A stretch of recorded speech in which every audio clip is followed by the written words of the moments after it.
चलो ये क्वेश्चन देखते हैं। Two small spherical metal balls having equal masses are made up of materials of densities ρ1 and ρ2. ρ1 is 8 times ρ2 and have radii 1 mm and 2 mm respectively. They are made to fall vertically from rest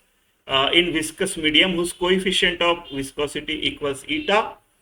and whose density equals 0.1 times ρ2, ratio of their terminal velocities. देखो terminal velocity कब होती है, जब उसका velocity constant आ जाता है, right. मान लो ये आपका एक विस्कस मीडियम है, राइट, विस्कस मीडियम है, इसके ऊपर क्या क्या फोर्सेस आ रहा है, एक तो उसका mg आ रहा है, बाइंड फोर्स आ रहा है which is equal to the liquid displaced by this metal ball, और मेटल बॉल नीचे आ रहा है तो वेलोसिटी का अपोज करने के लिए विस्कस फोर्स, ठीक है। अभी टर्मिनल वेलोसिटी जो है वो एक कांस्टेंट वेलोसिटी होती है, राइट। तो देखो पहले आपने ड्रॉप किया तो वेलोसिटी नहीं रहेगी, तो विस्कस फोर्स भी नहीं रहेगा, और इसके ऊपर mg माइनस एफ बी इतना नीचे डाउनवर्ड फोर्स रहेगा, राइट। यानी मेटल का बॉल का डेंसिटी ज्यादा है लिक्विड से, ऐसा अज्यूम करेंगे तो mg minus F B downward आएगा नेट टू नेट, इसकी वजह से उसको नेट टू नेट एक्सेलरेशन रहेगा नीचे, इसकी वेलोसिटी बढ़ती जाएगी। जैसे जैसे वेलोसिटी बढ़ेगी एफ बढ़ेगा, क्योंकि एफ जो है विस्कस फोर्स, स्पेरिकल बॉल के केस में हम स्टोक्स लॉ यूज करके, it is dependent on velocity,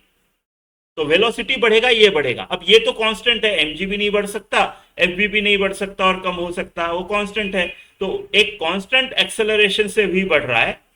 लेकिन अपोज वाला एक्सेलरेशन या अपोज वाला विस्कस फोर्स बढ़ते जा रहा है। ये कांस्टेंट है, ये बढ़ते जा रहा है, नीचे वाला कांस्टेंट है, ऊपर वाला बढ़ते जा रहा है, तो एक टाइम पे तो वो दोनों इक्वल होंगे, जब इक्वल होंगे तो नेट फोर्स जीरो होगा, मतलब उसकी वेलोसिटी कांस्टेंट होगी, एक्सेलरेशन कांस्टेंट होगा, जीरो होगा एक्सेलरेशन, वेलोसिटी कांस्टेंट होगी, उस वेलोसिटी को हम टर्मिनल वेलोसिटी बोलते हैं। तो टर्मिनल वेलोसिटी की केस में आपकी जो सिचुएशन है वो F V plus F B, ऊपर वाले इज इक्वल टू नीचे वाला ये वाला सिचुएशन, या फिर F V is equal to M G minus F B buoyant force, ऐसा। एफ वी क्या है, 6 पाई आर ईटा वी, ये टर्मिनल वेलोसिटी है V, M G rho V G, ये रो किसका है, बॉल का, मेटल बॉल का, minus rho of liquid V G, इसके वॉल्यूम के हिसाब से उतना डिस्प्लेस करेगा ना, यानी आपकी जो वेलोसिटी है वो आता है आपका volume into g, rho of ball minus rho of liquid upon 6 pi are eta, ऐसा ऐसा ये आ गया। इनकी रेडियाई अलग अलग है अभी, तो रेडियस के टर्म्स में निकालते हैं, दोनों का कोएफिशिएंट ऑफ विस्कोसिटी सेम है, ठीक है। अच्छा रेशो चाहिए ना, तो रेशो ले लेते हैं, ये v1 पकड़ लो और ये v2 पकड़ लो, राइट। इनके वॉल्यूम अलग अलग रहेंगे क्योंकि उनके रेडियस अलग अलग है, तो ये v1, राइट, ये r1, इसका आएगा v2g अपॉन 6 पाई r2 ईटा, और रो ऑफ बॉल, राइट। अच्छा दो अलग अलग बॉल है, तो ये रो ऑफ बॉल 1 हो गया, रो 1 हो गया, इसको रो 1 बोलेंगे हम, और इसको बोलता हूं रो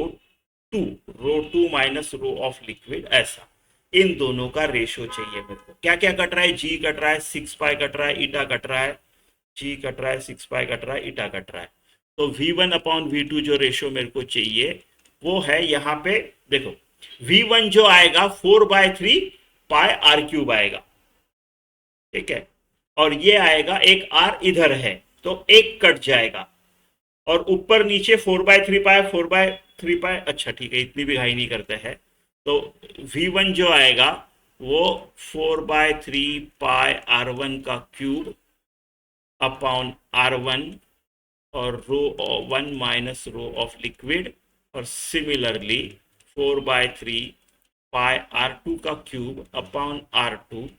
रो 2 माइनस रो ऑफ लिक्विड। अब ये 4/3 पाई गया, यहाँ पे स्क्वायर बचा,